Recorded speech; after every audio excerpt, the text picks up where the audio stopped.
Benny, skal du have drik til kaffe?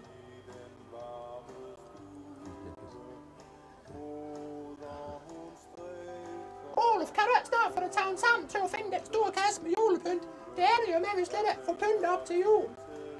Jeg ved nu, der er Jeg kan simpelthen ikke forstå, hvor den store kasse er hen. Jeg har kigget over det hele dog. Jeg kan simpelthen ikke forstå, hvor den er hen. Nej, det er bare dejligt. Det er næsten ligesom den gang med transistorradio, og jeg skulle lige til at tænde for den, og så var den væk. Og det er næsten ligesom den gang søster, hun var ude for noget alene der, og hun skulle lige til at bruge håndvækser, hun skulle lige til at tænde for den, og så var den væk. Ja, og Kai han havde siger noget til hende.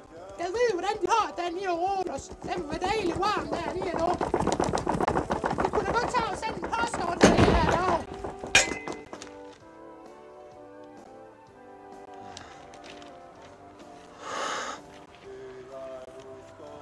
Kaffekanden, den er sprunget i luften.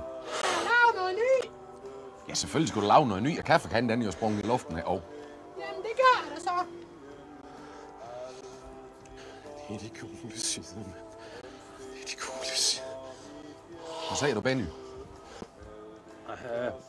Det er de gule sider. Altså, det er siderne i bogen er gule, ikke? Ligesom kortet den anden aften, ikke? Rustikt, ikke?